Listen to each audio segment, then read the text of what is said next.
pediatric allergy and immunology specialist at Our Lady of the Lake, and our state epidemiologist, Teresa Sokol. She is here, and our real guest of honor today is her daughter, Elise. So thank you very much, Elise, for being here. They're going to speak shortly to their experience and why it's important that children 12 and up take advantage of the opportunity they now have to be vaccinated. And so we're going to have plenty to discuss with respect to COVID. I did want to start with the weather. As you know, it's raining now, and it has been off and on for several days, but particularly in southwest Louisiana and Baton Rouge day before yesterday, torrential downpours, a lot of flooding. That rain is going to continue over the next 18 hours or so here in southeast Louisiana with 2 to 4 inches of rain and some locally higher in areas. And then tomorrow should start to dry out in Baton Rouge, but the system is now going to be moving west as opposed to moving east. And so there will be another 24 hours in addition to the day when southwest Louisiana and the Lake Charles area will be receiving more rainfall, exactly what they do not need, given all the rain that has already fallen, the ditches, the streams, the creeks, the rivers, and drainage is also being impaired by a southeast wind. And so these bodies are not able to empty out as they normally would. And so all of this spells for real problems, especially if we get more rain than has been forecasted, which is obviously a real possibility. That's exactly what happened a couple of days ago. That rain was far in excess of what had been forecasted.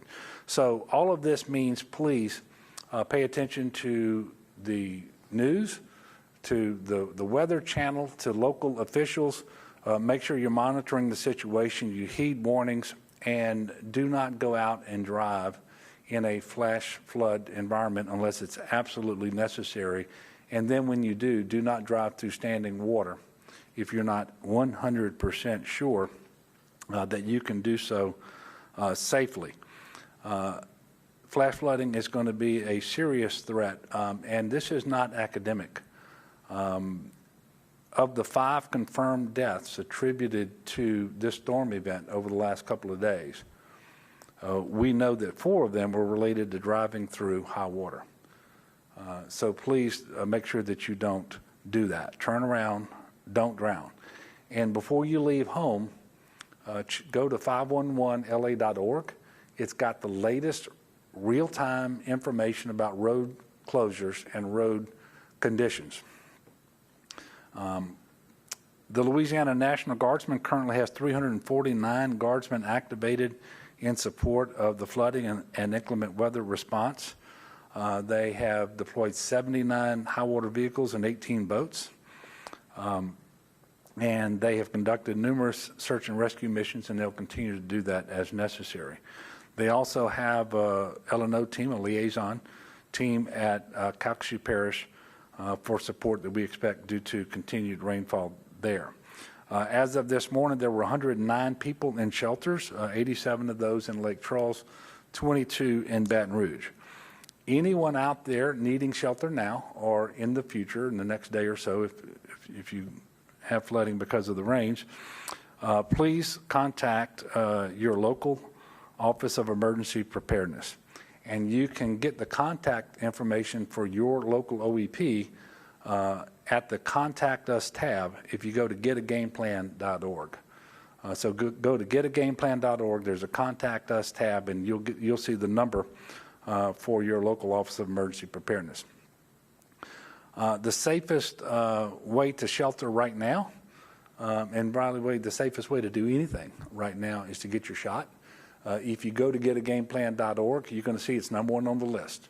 So as we prepare for hurricane season, as we prepare for whatever eventualities we may get, please make sure you're taking advantage of the opportunity to be vaccinated as soon as possible if you haven't already done that. And then we ask you to become an ambassador for the vaccination program in your home, at your workplace, in your church, in your community, with others. If you have received damage from flooding or severe weather this week, we ask that you please report that damage by visiting damage.la.gov. That's damage.la.gov. You're going to be directed to a self-reporting survey. It's really important that you fill it out because this is the information that we're going to be collecting. Local and state emergency managers will use it to help make the decisions about what we do going forward, and if necessary, it helps make the case for federal assistance for our recovery process, because federal assistance is only available to us if we cross certain thresholds in terms of the amount of damage that is sustained here in Louisiana and the number of homes affected. So please go to damage.la.gov if you've received damage from the flooding or severe weather. It is too early at this point to know whether that damage, whether federal assistance will be available. And we continue to work with FEMA every day. In fact, they're embedded with us here in Baton Rouge, and we will be making more information available as we move forward.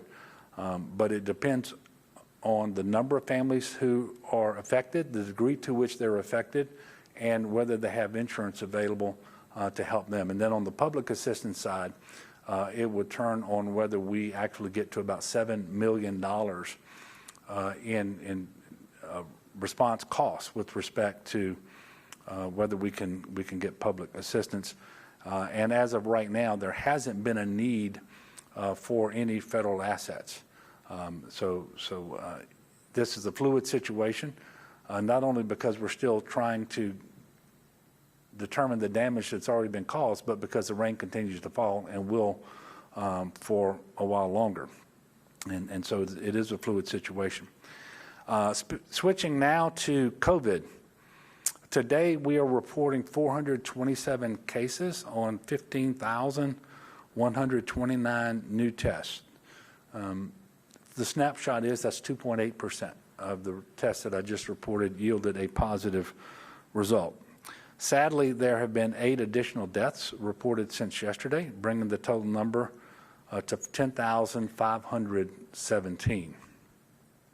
As you all know, I keep saying it, I keep awaiting a day when we report 0 COVID deaths. And I know as more people choose to get the vaccine, we're getting closer and closer to that day. And we can make COVID deaths rarer and rarer. But we're not there yet, obviously. Currently, there are 311 COVID-19 patients hospitalized across the state, 27 of whom are on mechanical ventilators. 35.4% of Louisiana's eligible population has initiated their vaccine series, and right at 30% has completed. That's not where we want it to be, quite frankly. Very disappointed in those numbers. We have to do better.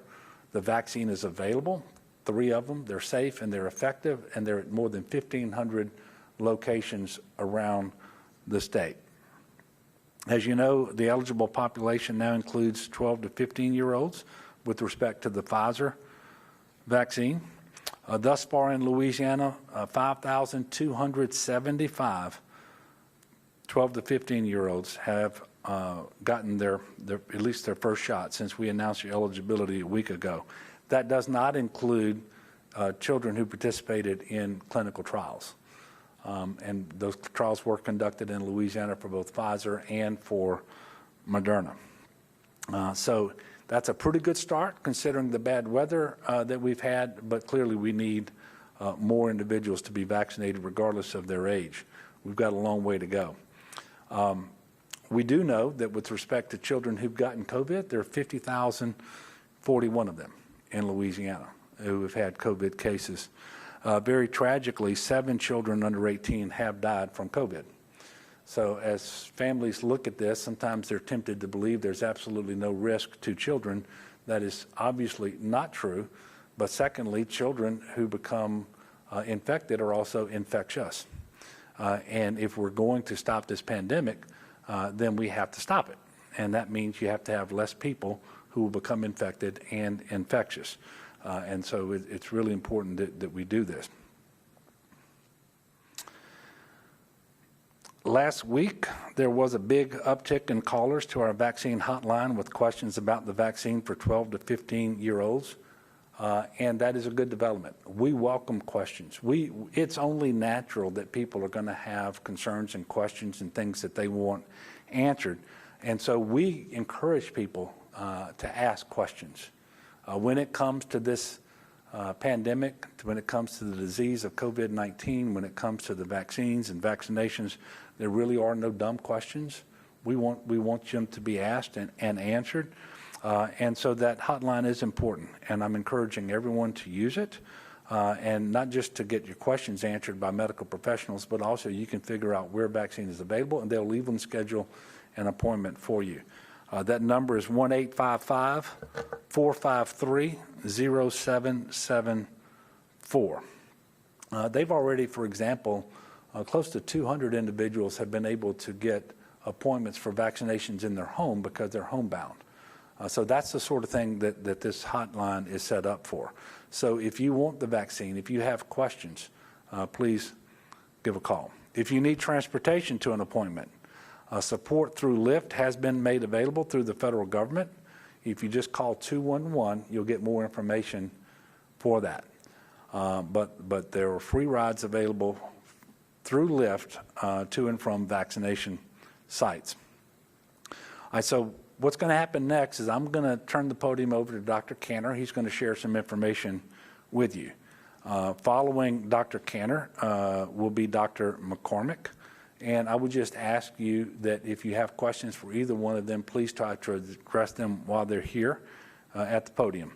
After Dr. McCormick, Teresa's going to come up with Elise, and they're going to share why they believe it's important for eligible young people to get the vaccine, and then I'll come back up on the other side of all of that. So, Dr. Cantor?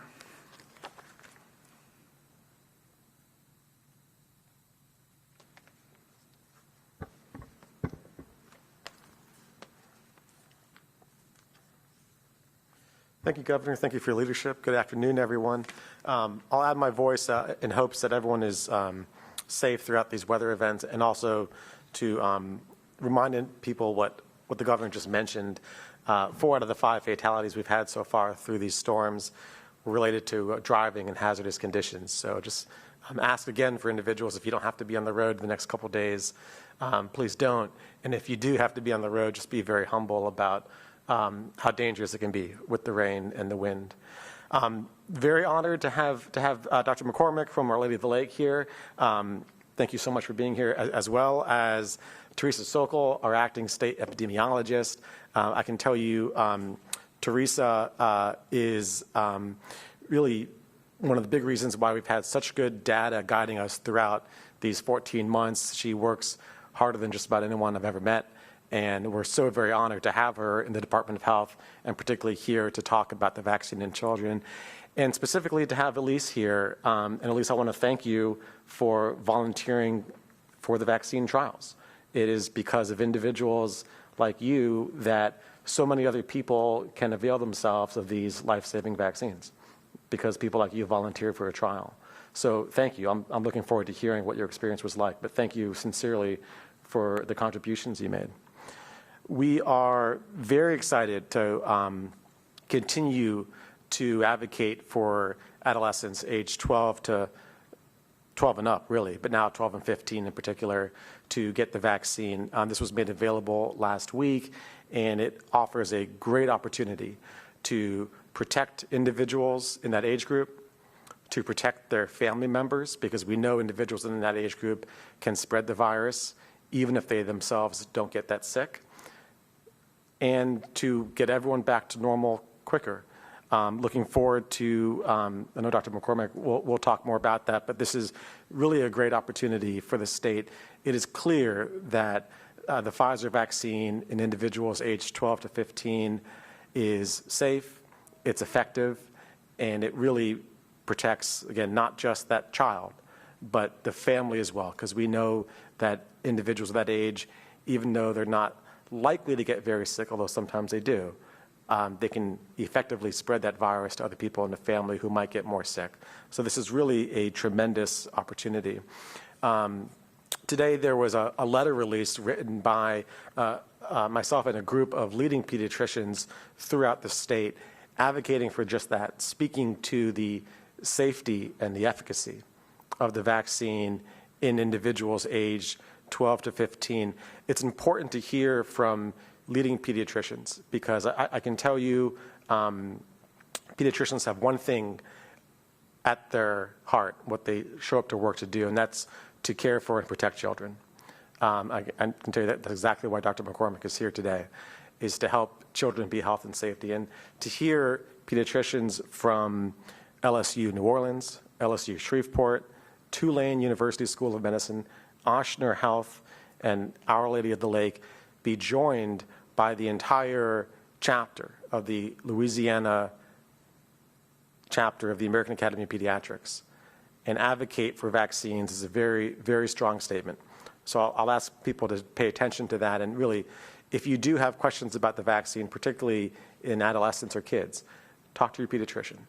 That's the best place to start.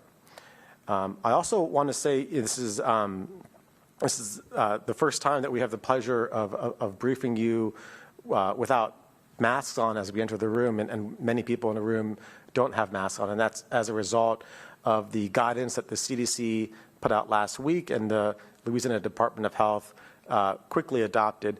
We're excited about this because it speaks to what we know about the vaccines right now, and that's that not only do these COVID vaccines protect the individual, greatly reduce their chance of getting sick from COVID, they also greatly reduce the chance that somebody who is vaccinated will inadvertently spread that dangerous virus to somebody else.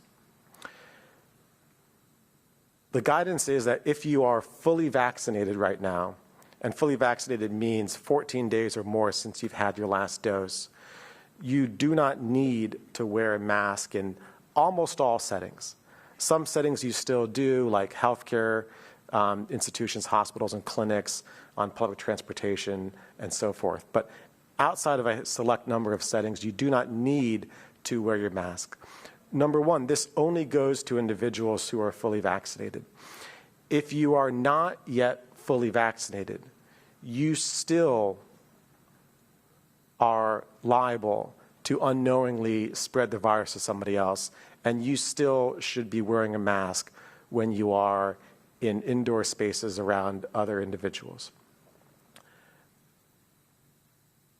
Obviously, there's not a great way to check that, so like we do for many other things in Louisiana, we're going to rely on everyone being a good neighbor and looking out for one another.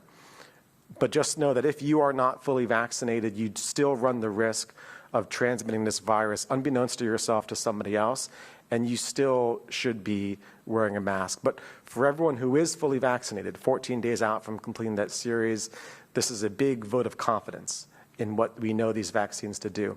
That said, if an individual, despite being fully vaccinated, believes that they are at higher risk themselves, if they have a certain medical condition that puts them at higher risk, if they have an immunodeficiency that might perhaps render the vaccine less effective in them, and certainly in consultation with their doctor, they absolutely can continue to wear a mask, and we should be very supportive of that when we see it. As the governor said, the vaccine rollout continues to go well, although we really encourage more people to get vaccinated. We know how effective these vaccines are. We know how well they prevent the spread beyond that. We currently have completed the vaccine series in about 30% of the state's population and 71% of everyone 65 years of age and older in Louisiana. Those are good numbers, but as the governor said, we know we can do better. And why wait? Why wait till someone gets sick? The time to get vaccinated, the time to go out and get your shot, choose to get your shot, is right now. I'll run through quickly the numbers of vaccine that we are being allotted by the federal government for next week, and then talk a little bit about what our ordering history has been. So we're being allotted next week a total of 120,910 first doses of vaccine. But as has been the case for the past 4 weeks, we're in all likelihood not going to need to order all of those. We're at the point now where we're not using all of the doses that have been made available to us by the federal government. So to date, we currently have ordered 88.7% of all the vaccine doses made available to us by the feds. Of those doses, 99.7% have been delivered in-state, are currently in-state, and of those, 77% have been administered or are in people's arms. We continue to very closely track breakthrough cases, and these are the very, very small minority of cases that do happen in individuals despite being fully vaccinated. No vaccine is 100%. Very, very close with these, but no vaccine is 100%. And that's one of the reasons why it's so important for more people to get vaccinated. To date, in Louisiana, we have had 810 breakthrough cases, or 0.058% of everyone who's fully vaccinated. Of those 810 cases, 47 individuals have been hospitalized, or 0.003% of everyone fully vaccinated. And of those, unfortunately, 15 individuals have passed away from COVID, or 0.001% of everyone who's fully vaccinated. We'll continue to track these cases. It's a very, very, very small minority of individuals who are fully vaccinated. Taking a step back and looking at what the virus is doing across the state, we're holding more or less flat, and we have been so for the past few weeks now.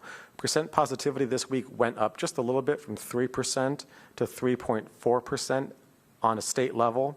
Regionally, it went up in 8 of 9 regions, and it went up in 44 of 64 parishes. The incidence or the number of new cases coming in is essentially flat, as is the number of people hospitalized with COVID. We currently have 311 individuals hospitalized with COVID, of which 27 are currently on mechanical ventilators. We've been below 350 hospitalized COVID patients throughout the state since the beginning of April 2021. We've been very steady with that. And I'll tell you, not since really the beginning of the pandemic, we had our first spike 14 months ago, have we been below 500. So being below 300 for about a month and a half is very, very encouraging, and evidence that the initial part of our vaccine campaign, when we were strategically targeting vulnerable individuals with vaccine, has been effective, because we've been able to keep our hospitalized number relatively low since that campaign started. That's good news. As the governor said, more progress can be made. And for every patient that is hospitalized, I'll tell you about 10% of them are going to require mechanical ventilation. That is an aggressive intervention. And of everyone that gets put on a ventilator, about half are not going to survive that hospitalization. So every single life here is important. And that's one of the reasons why we are so eager to encourage individuals aged 12 to 15 to get vaccinated, because we know every life is important, and we know that those individuals, even if they don't get that sick themselves, which they still can be effective vectors and spread that vaccine to other people in the family. I'm going to pause here and take a few questions before we get to our guests. Okay. Very easy. I'm very, very honored to have Dr. McCormick from Our Lady of the Lake Children's Hospital here. He has a lot of expertise, and please listen closely. He knows this subject matter better than almost anyone else in the state, because it's his area of specialty. Dr. McCormick. Thank you, Dr. Cantor, and thank you, the Governor's Office, for having us here and giving us this platform to speak here today. I'll tell you that as a practicing allergist and immunologist, I do have the privilege and honor of seeing a lot of children who suffer from recurrent infections, who have immunocompromised states, and who have other chronic conditions which can predispose them to illnesses. With that said, though, I nearly universally recommend that if the vaccine, the COVID-19 vaccine, and in this case, the Pfizer vaccine, is available, that they should avail themselves to it. I will say that looking at children, there's about 3.9 million children in the United States who've come down with COVID-19, a little over 16 to 17,000 who've been hospitalized, and to the best of our knowledge, about 300 or so have died. Another saddening component about that is that about 75% of those children who have died were children of color, and that's a big deal. and how it has been disproportionately affecting our communities of color and also touching our children. And so I bring these statistics up because we want to make sure you have all available knowledge out there to make your formal and informal decisions with regards to making your children avail themselves for the vaccine.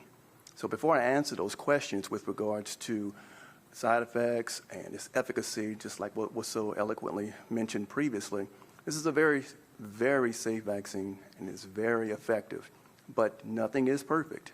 We have to make sure that we stay vigilant. We have to make sure that our parents, our neighbors, and our children all kind of play their part so we can get our lives back to normal. And there's a significant amount of a psychological toll that this virus has taken on our families, on our individuals, and our communities. And we want to make sure that as far as the vaccine is concerned, you avail yourself to it because it's one of the few tools we have that's effective against putting a person in the hospital or maybe even taking their life. So moving on, I'd like to answer, there's some frequently asked questions I think that might be shown on the screen here. And so one of the questions is, are the vaccines safe for children? And just like what was mentioned previously, they more than certainly are. I mean, we had to look at quite a bit of data to determine that children, when I'm talking about children, I mean 12 to 15 years of age, had the same amount of side effects, if any, as was seen in 16 to 25 and older individuals who participated in the trials. I mean, we're looking at things like fever, maybe some degree of fatigue, which is one of the more common complaints either after the first and more so after the second vaccine. But I would like to remind you, just like with our infants receiving their child immunization series, they will have fever, they will feel fussy, they will feel disturbed and have restless sleep. And what was mentioned previously as well, the immune system is a wonderful thing. And so when it is revved up, for some people, they feel awful. For others, it's not so much. And just because you don't develop fever or fatigue or have those findings that kind of associated with a vaccine or your immune system kind of kicking into overdrive, it doesn't mean that it's not working. It's just a variability of the response. Next question. So how effective the vaccine is for younger groups. So when they did the study, one of the pivotal studies, it was about a little over 2,300 individuals with 12 to 15 years of age. We looked at them and kind of split them into two groups. One will receive the series of the COVID-19 vaccine. The other group received the placebo. The group that received the vaccine did not have COVID-19, and the placebo group had about 16. So that's nearly 100%, if not 100% effectiveness with regards to preventing COVID-19. Now, that was a study that was split. And what was mentioned previously, like the unfortunate people who've had vaccinations and who've had illnesses, and that extremely unfortunate group that have passed. Nothing is universal, but when you have something that is vaccine preventable in the larger sense, we do not want to let perfect be the enemy of good. Like I tell my children, a 95 is an A, just like 100 is an A. So it does the job. Next question. Do the kids need the vaccine when they've been affected by the virus as much as adults? The answer is yes. I mean, our children go to school. We would like them to go to school with less restrictions over time. They're going to be around some of our vulnerable populations and around adults. And so they can catch this virus. And we have seen children as young as 16, 17 months have COVID-19. And like Dr. Cantor mentioned, we've seen children pass away from this virus. And some of them have had long COVID symptoms and a lot of what we call sequelae, or signs and symptoms that are after an actual infection. These are not things that we want for any of the children.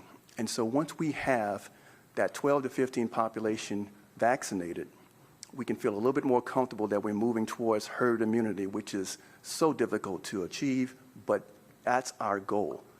So I think I would stop right there and maybe ask if there are any additional questions that may come about that I can. Yes, ma'am.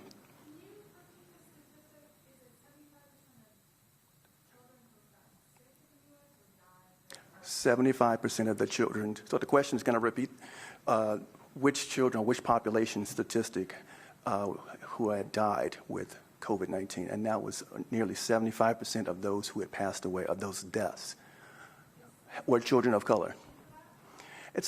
I don't think we have a clear understanding of it. We do have some very good prevailing theories that sometimes it's access to care, and when they're disproportionately affecting the adults that live with children, second and third generation families living in the same households, things of that nature.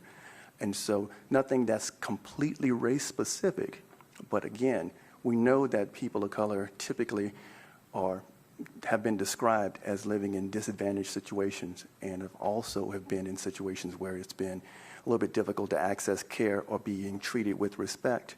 And so they're going to be hit as a much more vulnerable population. Any additional questions? Thank you, and thank you for having me, and make sure we get those children vaccinated.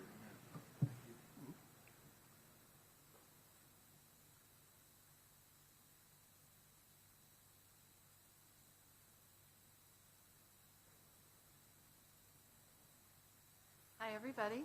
I'm Teresa Sokol. I'm the acting state epidemiologist for the Louisiana Department of Health. Is that better? Okay. First, I'd like to thank Dr. Cantor for his very kind words about my work, and I'd like to take this opportunity to sort of share that credit with my team. Very lucky to have a group of very talented and very dedicated epidemiologists and support staff who work tirelessly to produce this information and these data that we share publicly. So I'd like to thank them for all the work that they do. So I'm very happy to be here today to talk about COVID vaccines among adolescents. As you can see, it's a subject that's very near and dear to my heart. And I guess I'm here wearing two hats today. One is an epidemiologist and one is a mom. So I'll sort of start off as an epi, talk about that perspective to begin with. And I'll share with you that when I first started out as a very young epidemiologist, one of the first investigations that I worked on was related to a case report of a very tiny baby that unfortunately died of pertussis, of whooping cough, which is a vaccine-preventable disease. And this baby was too young to have received the vaccine, was not eligible yet. But this child was infected because those around her were not well protected. And this left a very lasting impression on me very early in my career. And over the next almost 20 years, as an infectious disease epidemiologist, I have pored over data. I have collected innumerable case reports related to vaccine-preventable diseases. I've conducted vaccine-preventable disease outbreak investigations throughout the state. And what I have learned from these experiences is really that vaccines are very powerful at preventing disease among individuals, for individuals, and then also helping to prevent disease among individuals throughout the whole community. And so, as you can imagine, when I became a mom, it was always very important to me that my kids were vaccinated with every available vaccine as soon as they were eligible. And COVID-19 is no exception. I have been anxiously awaiting the day when it would be available for my kids. And in fact, I had this discussion just last night. I was giving a presentation about COVID-19 in Louisiana. And of course, I talked a little bit about what we're starting to see with the positive effects of the vaccine and how we're starting to see decreasing trends with regard to cases and severe health outcomes, particularly among those groups that are most highly vaccinated in our state. So this was an important focus of the talk that I gave. And after I was finished, a member of the audience came up to me. She sort of, and these were healthcare professionals, and she sort of quietly approached me, and she wanted to ask me a question. And she said, "Do you have any children?" And I said, "As a matter of fact, I do. I have a 10-year-old son, and I have a daughter who's almost 13 years old." And she said, "Well, are you going to vaccinate them?" And I told her, "Absolutely." I said, "In fact, now that you bring it up, I've been so excited. I'm so confident in the safety and the effectiveness of these vaccines that I've actually enrolled my daughter in a vaccine trial. And of course, as an epidemiologist, I believe in scientific advancement, so that was an important component to me as well. But what it really boiled down to was that I wanted my daughter to have a shot at getting the vaccine early. We knew that the vaccine to placebo ratio was 2 out of 3, and I thought, okay, she has a 2 out of 3 shot of getting the vaccine early. And that's really what I was most interested in, because I knew that the earlier she got the vaccine, the sooner she was going to be safe. And that's what was most important to me. So I told this woman who approached me, and she shared with me that the reason that she had asked about it was because she had 2 daughters who were young adults, and she wasn't sure if she should vaccinate them. And she wanted to know what I would do with my own children. And so I said to her, absolutely, vaccinate your daughters. I understand that you have questions because it's new, but vaccinate them. That's what I would do. That's what's going to keep them safe. And that's what I would say to all parents who are unsure about the vaccines, who still have questions. I would say vaccinate your sons, vaccinate your daughters. This is the best way we have to keep them safe, to get them doing what they love again, and to let them be kids again. And so it was just sort of a nice conversation to have, and one that questions that I think a lot of parents have. So I think it's a nice opportunity for us to be able to talk about this subject. And now I would like to see if Elise would like to maybe share some information about her experience in the vaccine trial. Yeah, of course. So it was actually a really interesting experience for me because it's never really something that I've ever done before. But I was really excited to try this because I knew that it would have been really important to researchers and scientists and doctors. And yeah, I did have some side effects. The first day it actually wasn't that bad. My arm was just kind of sore and red. But after I got the vaccine, or after the second day of the trial, Second dose. Yeah, the second dose, I felt a little bit worse. I ended up waking up in the middle of the night not feeling great, and I just didn't really feel myself, but it was really interesting because I felt a lot better the next day. And it's just like after all that, I still feel really grateful that I was able to contribute to this really important study. And now that I am almost positive that I have it, I can now say that I can protect myself and then also other people, and it's a feeling of relief. So I'd also like to ask Elise to maybe talk a little bit about why you think it's important for kids your age to be vaccinated. Yes, of course. So I definitely think that a main reason is obviously keeping them from getting sick and keeping yourself from getting sick. But another reason why I think that it's really important is for people's mental health, because I know that kids and teens, a big part of their life and how their brains are wired to work is by socially interacting. And I actually have a friend, she has some troubles with her immune system, so she hasn't been able to go to school in over a year. And she just keeps on talking to me. She's like, Elise, I really, really want to go to school, but I just want to see people again. And it just breaks my heart every time knowing that there are millions and millions of other kids out there really, really wanting the same thing. But I just really think that it's important, and when more and more people get the vaccine, I think it'll be a really, really great thing to see people kind of come together again and be a community again, and hopefully get our mental health restored and just the community, and getting our physical health and mental health a lot better. Personally, I think that was very well said. So we're happy to answer any questions you may have, but otherwise, I think that's our story. All right, well, thanks for giving us the opportunity to talk.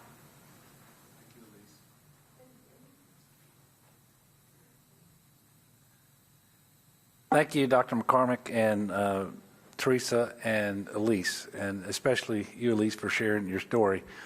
And I don't know if it was clear from what she told you, but she hasn't yet been informed for sure whether she received the placebo or the vaccine.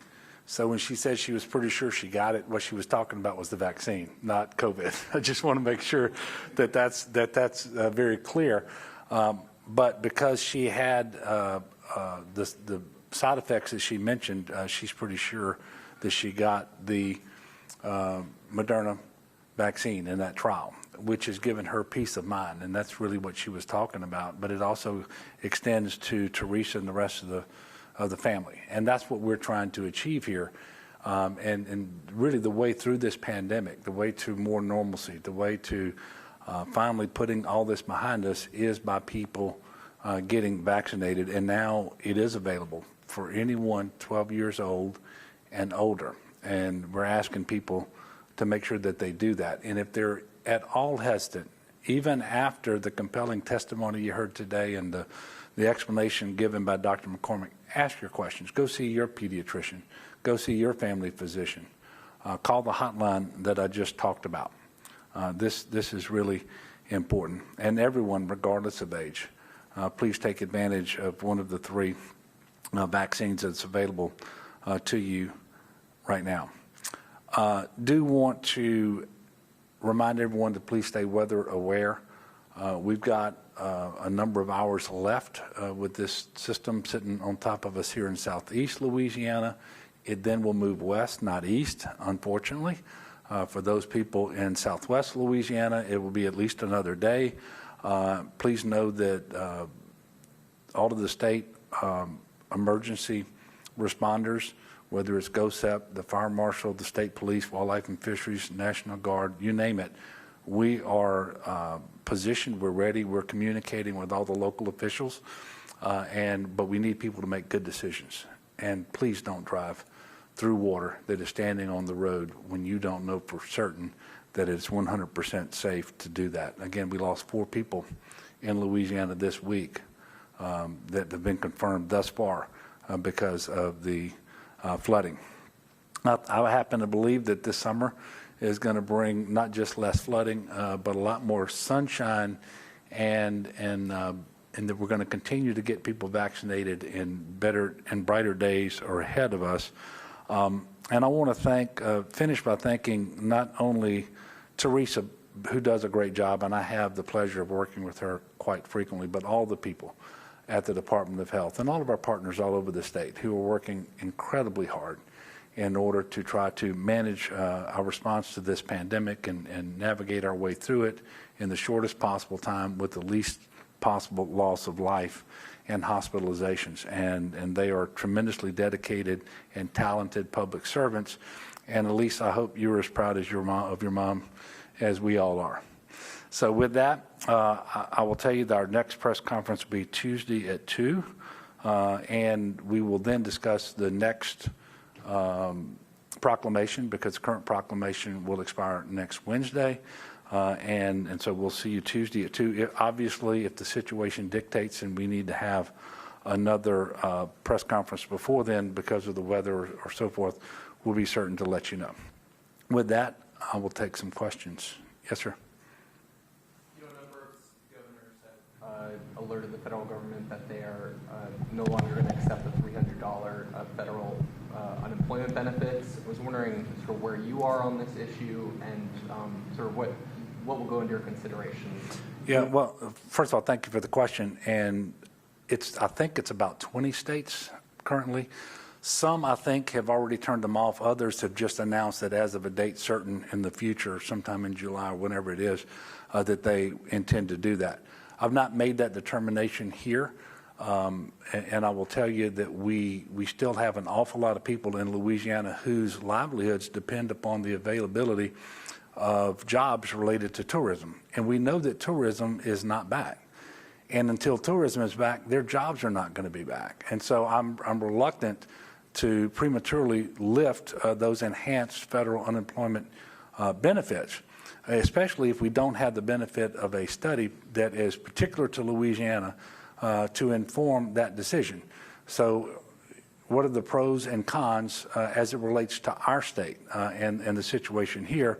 And I've instructed Secretary Ava Dajwa this week to retain an economist to very quickly put that study together and bring it to me so that I can take it into consideration. I have received, I think it was yesterday, a letter from a number of business interests that have asked me to take a look at that and see whether I can agree to lifting those benefits early. Right now, we know that they expire on September the 6th. We know that people will, young people, Elise and others, will be going back to school sometime in August. And we know that the summer is the slow period historically for tourism, and we know that tourism hasn't restarted. So all of those things will have to be taken into consideration.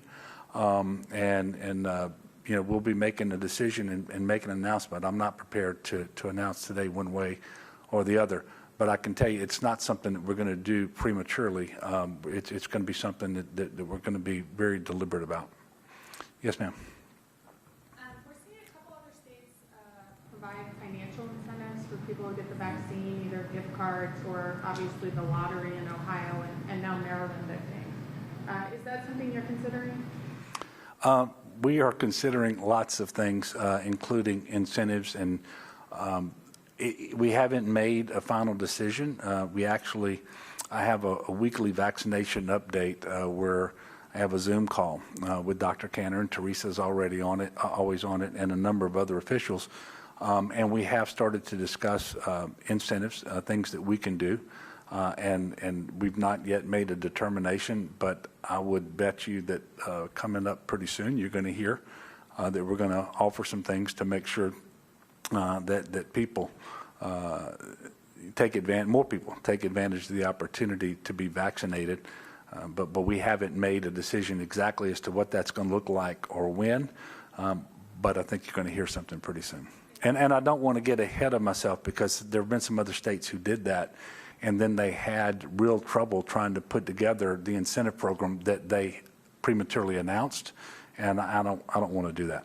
Is the lottery on the table or other things? I just said I don't want to do that. I understand. Thank you. Yes, sir. Governor, the Associated Press released that body cam and surveillance video of the death of Ronald Green. What I want to know is why exactly did state police not release this video when the incident happened 2 years ago, when they did promise transparency, and what is your role involved in this situation? Well, the state police didn't release it because the DA asked that it not be released before the investigation was concluded, and then subsequently the U.S. Department of Justice initiated an investigation and made the same request. And as you probably know, we were getting requests that the family and the family's lawyers and some other interested individuals see the video. We were able to make that happen. I directed that happen, and I think it was September of last year when Mr. Green's mother and sister came in, their lawyers and some others, and we were able to show them the video at that point. However, then and now, the entities that are doing the investigation, U.S. Department of Justice and the district attorney, haven't yet completed the criminal investigation. They've renewed their request that the video not be made public, and that's why the state police hasn't done it. I fully expect that as soon as they are told by those agencies that they can release the video without jeopardizing the investigation, you will see everything there is to offer. I do want to know what your role in through this situation now that it's starting to unravel more. Well, as a governor, I appoint the superintendent of state police. He works for me.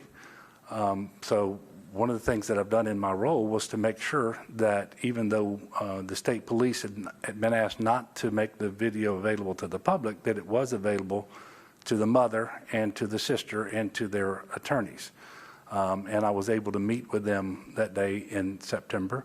And so my role is to continue to be the governor of our state. But it also means that I have to be mindful of the investigations that are going on, and you don't want to do anything that might interfere with those investigations or jeopardize some decision that may be forthcoming and may not, because I can't speak for them about whether there's going to be a criminal prosecution. Last question. I've been over here already. We'll stay for each of you. Do you happen to know how many people have started reporting damage from the flood? Well, I had that information this morning. I can get it to you. I know that it's hundreds that have been reported primarily in Baton Rouge and in Lake Charles. In Lake Charles, it was a little heavier, and it's something like about 400 families in Lake Charles and 300 in Baton Rouge. But this number is changing every hour because families can go to damage.la.gov and report their damage. And so it's a very fluid situation. It's continuing. And by the way, the rain continues too. And so we're going to see this play out over the next couple of days. Yes, ma'am. And are there any particular demographics who are appearing to be more hesitant to get the vaccine, and what is the state doing to reach those groups? Well, I will tell you that we have a very robust campaign, Bring Back Louisiana, where we have enrolled all sorts of partner organizations around the state, faith-based communities, business, nonprofits, you name it, with a particular emphasis of late on medical providers. Because we believe that at this point in time, and studies and polls show this, if individuals today remain hesitant about getting the vaccine, there is a very good chance that me asking them to do so will make little difference. And so we know that the persons who are most trusted are pastors and doctors. And so we're really trying to engage pastors and doctors in this and make sure that every doctor-patient encounter that happens in the state of Louisiana, when they have a patient who is 12 years old or older, includes a conversation about being vaccinated. And if they haven't been vaccinated and they want to be vaccinated, we want, to the greatest extent possible, for that vaccination to be given on the spot so that it is convenient as possible. And we have outreach efforts to all of the communities in our state, white, black, Hispanic, other, urban, rural, Republican, Democrat, you name it. There are specific outreach efforts that are ongoing. We have events that are scheduled in various communities in each of our 9 Department of Health regions, including more events that are happening today. I'm sorry, this weekend. And then we're trying to make it as easy as possible. So in the state of Louisiana, there are more than 1,500 places where you can get your vaccines today. So it's a very robust effort, and it's one that we're going to continue to grow and to refine. And we are more than willing to learn from other states and see what has worked there, but what best practices have emerged. Is one of the things that benefits us when we have our weekly calls with the White House and all the governors and people from the CDC and so forth, is we get to talk to one another and figure out exactly what's working out there. But the hesitancy is, we always knew we would get to the point where we would have more supply than demand with respect to the vaccine, and that we would have to overcome some amount of hesitancy in order to get where we need to be to truly put this pandemic behind us. But it is safe to say we got to that point much sooner than we wanted to. And so we're going to keep working. We're certainly not going to give up. And we're going to get to where we need to be, but we're not going to do it in the large numbers that we were seeing back in March. I think we peaked in the middle of March in terms of the vaccines that we've administered, and they sort of been going down over time. And they pick up a little bit when we add 12-year-olds, and they go down a little bit when you have bad weather. But you can say all that you want. We're not happy with the number of vaccinations that are taking place every day. And so we want to make it more convenient. We want to make it more available. And we have a particular emphasis on the social vulnerability index of the various communities, even by census tract in Louisiana. And one of the things that we have been recognized by Operation Warp Speed as being very good at relative to the rest of the country is our efforts to go into those communities that are most disadvantaged and to make the vaccine available and to actually administer vaccines. And so that's going to continue to be a focus of ours as well. And while we've done an awful lot of good work and we have really good dedicated people working extremely hard, we're not where we want to be. And I don't want to pretend otherwise. We're second to last among the states in the number of people who've initiated their vaccinations, and we are about fourth or fifth to last, or maybe seventh to last, in terms of those who have actually gotten both shots and completed their vaccination series. And for some reason, the southeast region of our country is the one that's the most hesitant, and so we fare pretty well relative to our region, but we don't fare well relative to a comparison to the country as a whole. We've got a lot of work to do, but at the end of the day, we need people to make the decision to be vaccinated, and I'm praying that picks up. And I'll finish there by asking people to pray for our state in this time of inclement weather, with all the people who've already been adversely affected, and also with the pandemic that continues. And let's work together so that one day soon we can all celebrate the fact that over the previous 24 hours, not a single death has been reported. We haven't done that since the middle of March last year. And the pandemic is still very real. But more than at any point thus far, it is becoming more and more a matter of personal responsibility, because people, at least if they're 12 and older, they can protect themselves. And they can protect those that they love from being exposed to the virus from themselves if they get the vaccine. So we do need people to take advantage of this opportunity. So with that, I'm going to wrap up. We will see you all Tuesday at 2, unless we need to get with you sooner. I invite everyone to continue to pray for one another and for our state, and then to have a wonderful weekend as well. Thank you.